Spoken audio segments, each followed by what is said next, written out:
Ассалаумағалейкум қазақтар, үшінші бөлім. Мен ағамның баласымен сөйлесіп көрдім. Оның жасы 25-те.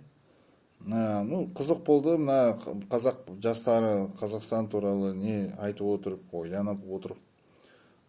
Соны сұрадым ғой, мына жастың қалай Қазақстанда деп сұрадым. Қалай өмір, жағдай қалай? Маған жауап берді. Бәрі жаман, жемқорлық, қайттан басталды ғой, мен сұрамаймын.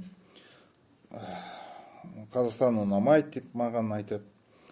Мен анаған айттым, сен жасың 25-те, ешқада жұмыс істемейсің. Институт бітірген соң, әкесі шешесінің мойнында отырасың ғой. Тағы да мына бір келін алып келді ғой, үйленем деп. Қалай үйленеді?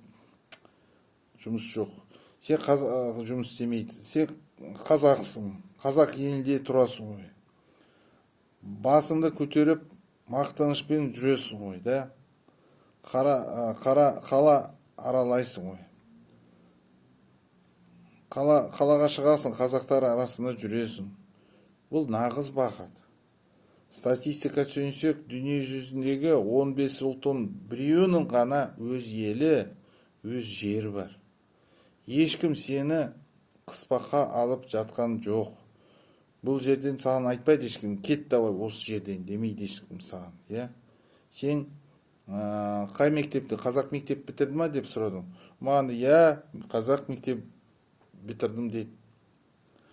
Мен анаған айттым, ал біздің ұрпаққа өз қазақ тілінде оқуды тек қана біз армандайтын болдық біз. Бізде мұндай мүмкіндік болған жоқ, берген жоқ ешкім.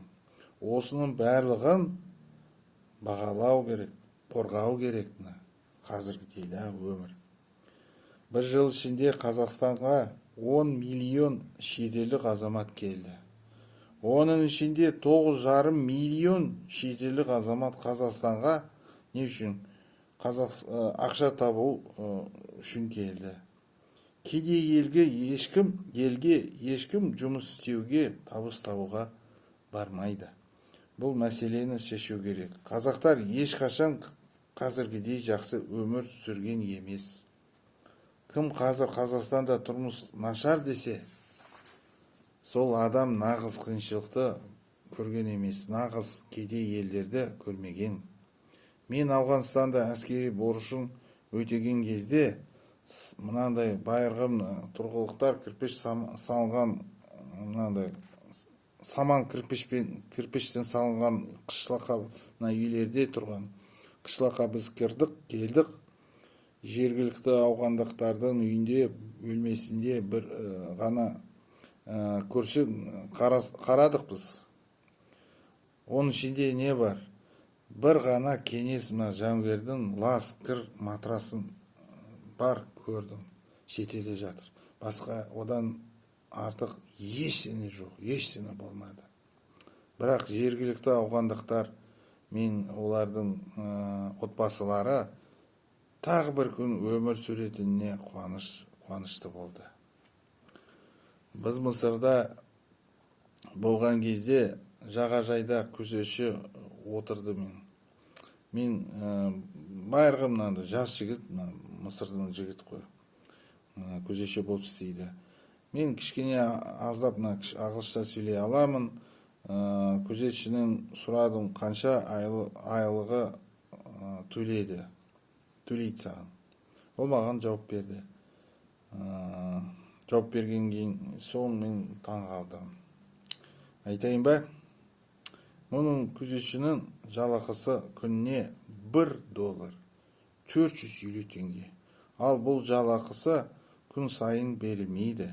Өйткені ауа райы қолайсыз болса, жағажай жабылып, күзетшілерге жалақы төленбейді. Ал мына күзетші тым болмаса, осындай жұмысы барына қуанып отыр. Аллаға шүкір дейді. Күнде таңертең тұрғанда, дастарханда шай мен нан барына Алла тағалаға шүкіршілік айту керек. Ал Алла тағала бұл үшін үнемі күнелі толмайтын адамды жазалауы мүмкін. жігіттер, қыздар, қазақтар, өмірден қанағат болу керек, осындай өмір. Назарыңызға рахмет, сау болыңыз.